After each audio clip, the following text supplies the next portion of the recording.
Sí, bueno, pues esta mañana hemos venido a visitar el entorno del castillo para eso, para conocer los avances y las actuaciones que se han realizado durante todos estos meses en los que estamos trabajando y haciendo aquí estas intervenciones. Estas obras comenzaron aproximadamente hace un año y este proyecto consiste en la restauración de todo el recinto inferior de nuestro castillo. Este trabajo supone una inversión de 1.350.000 euros y es una obra cofinanciada por la Administración Nacional, por el Gobierno de España, que aporta el 70%, 945.000 euros, y por la Administración local, por el Ayuntamiento de Alhama, que aporta el otro 30%, que son 405.000 euros. Y en este monumento, que sin duda es el símbolo, ¿no?, más representativo de Alhama, se han realizado ya diferentes actuaciones, 4 proyectos de restauración años anteriores, como fue el primero, que fue la muralla que unía el recinto inferior con el superior, otro que fue la torre cristiana, otro proyecto que se desarrolló fue la puerta acodada de acceso y el último antes de este fue la muralla norte y la torre del homenaje. Así que ahora nos encontramos ya en la que sería la 5ª actuación, una actuación que una vez que esté concluida esta fase ya sí podremos decir que se ha llegado a la restauración integral del castillo y por lo tanto ya tendremos nos permitirá el uso público del mismo. Los trabajos que durante este tiempo se están realizando son principalmente excavaciones arqueológicas en las 3 zonas de intervención, que nos permiten sobre todo pues, localizar lo que ya conocíamos, lo que ya suponíamos que estaba ahí, pero también nos ha permitido, nos han aportado elementos nuevos, como por ejemplo el que se encuentra aquí ahora mismo a mi espalda, que con esas excavaciones pues, se ha recuperado una torre que estaba totalmente sepultada y que una vez que esté totalmente recuperada pues también será una zona visitable. También se están recuperando la zona de las casas cristianas, pero bueno, para conocer más al detalle y en profundidad todas estas cuestiones más técnicas, pues nos acompañan esta mañana todos los arquitectos y arqueólogos que trabajan aquí diariamente, que ahora nos van a dar, pues como digo, una información más en profundidad. Bueno, como sabéis, cada una de las fases arquitectónicas llevan siempre dentro del proyecto una parte de excavación arqueológica que nos va permitiendo pues, avanzar en cada una de las zonas y documentar y verificar principalmente las secuencias que conocemos históricamente del castillo de Alhama. Como sabéis, la secuencia es un castillo del siglo XI, un castillo de una fortificación almorávide que nace vacía de construcciones interiores y que poco a poco se van completando. Se va cambiando de un sistema tributario mercantil del mundo andalusí a un sistema feudal en el mundo cristiano, y eso se verifica principalmente, se veía, por ejemplo, en la torre de homenaje, que es una torre señorial, una torre ya de una fase del siglo XIII. Con lo cual, las excavaciones en las 3 zonas en las cuales va vinculado al proyecto han sido pues, el recinto superior, lo que llamamos la Casa de los Fajardos. En esta casa se ha podido documentar en torno a un patio pues 4 estancias, aprovechando incluso las propias torres, en las cuales funcionan como residencia señorial. Estamos hablando ya de una parte no tan defensiva como había sido en el periodo andalusí.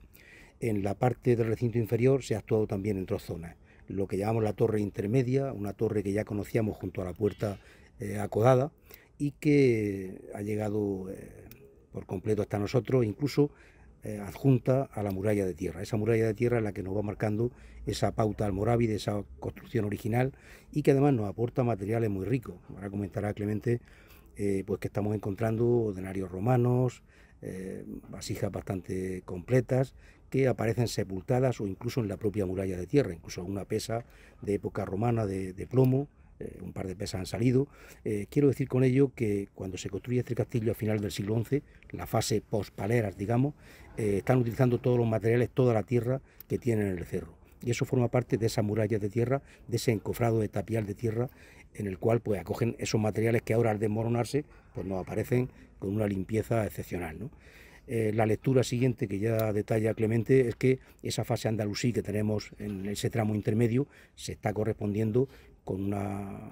torre que acaba de, como ha comentado la alcaldesa, una torre que estaba cubierta, que veíamos por arriba, ese pequeño rectángulo. Incluso en origen pensábamos que podría ser una torre rellena, una torre que no tenía paredes interiores, que no tenía caras interiores y que no tenía fondo. Nos encontramos una puerta de comunicación, una saetera y las 4 caras interiores, y además con la muralla de tierra, con lo cual nos está marcando esas pautas del siglo XI, del siglo XII, del siglo XIII y la fase cristiana que aparece por todos sitios. Incluso detrás de nosotros el suelo que tenemos es el suelo de los yesos que comentaba antes Clemente y que forma parte de esa vida última, de esa vida cristiana que es el siglo XIV y que es la Villa de Alhama encastillada en este Cerro del Castillo, con la referencia de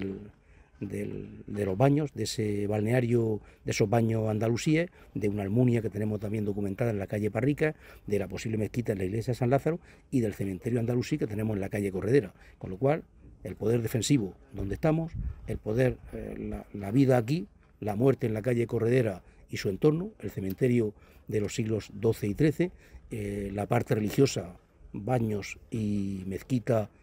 bajo iglesia de San Lázaro, y luego las casas de campo, las almunias, que llamamos como serían las villas romanas en su época, que aparecen en la calle Parrica incluso con sus propios enterramientos. Bueno, pues esa es la Alhama medieval sobre la que este Cerro del Castillo tiene mucho y va a tener mucho que decir en el futuro, con estas restauraciones y este proyecto que es uno de los que, si no el último, nunca se puede decir el último, pero sí el penúltimo que ponga en valor pues, este conjunto de Vic, junto a la iglesia y al balneario, que bueno, ponen Alhama un poco en el mapa andalusí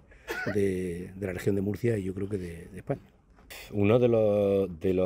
las obligaciones que tiene la arqueología es, a través de su ciencia, encontrar en sitios como este las diferentes fases de ocupación que ha tenido el castillo. Cuando te enfrentas a un yacimiento que se ocupó durante una época y fue abandonado, y los que estuvieron allí son los mismos, resulta relativamente sencillo. Pero cuando te encuentras en un lugar como el Castillo de Alhama, con una dilatada historia y con diferentes fases y diferentes culturas que lo van poblando,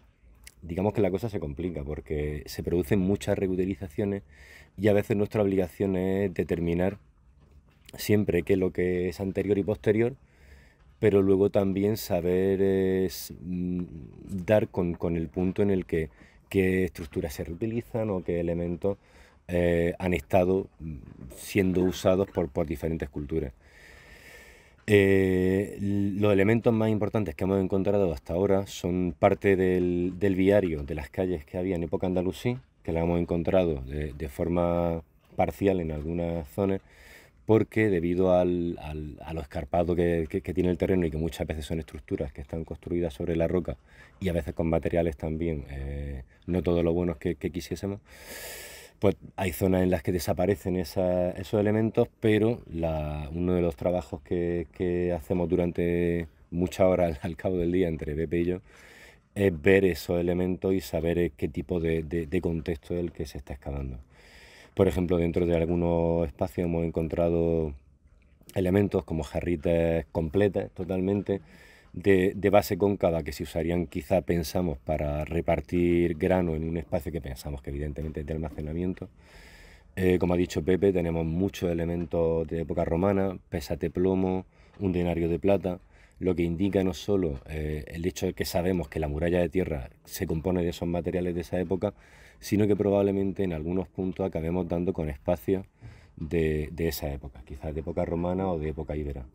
Hay algunas zonas en las que podemos tener ya algún indicio, pero todavía nos falta avanzar un poquito más en la excavación. En la torre intermedia, como ha mencionado Pepe, también se ha trabajado, se han quitado algunos elementos que podrían sobrar y hemos dado con un posible acceso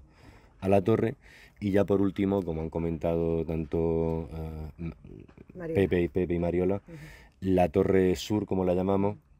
que en un momento podía ser una torre maciza, pero gracias a la intervención que se ha ido haciendo se ha visto que es una torre que se usaba en todo su alzado. Hemos encontrado la separación entre lo que será la planta baja y la primera planta, donde encajarían las vigas de madera para hacer ese suelo de la primera planta, y por supuesto el acceso en la parte a la planta baja, una saetera también en esa planta baja, que curiosamente está a ras del suelo y que seguramente esa explicación sería que esa saetera tendría también la función de desagüe si es que en algún momento le entraba agua, porque como hemos dicho, si aquí llueve, toda la pendiente que tiene la roca hace que por supuesto la muralla esté salpicada de diferentes albañales para evacuar el agua, pero también si cierra ese espacio y no tiene salida, pues se lo hacen. La verdad es que en arqueología, como siempre, queda mucho, pero no pasa nada porque se puede quedar en reserva para futuras actuaciones. Lo importante es aportar los elementos suficientes para que la arquitectura, el proyecto pueda completarse.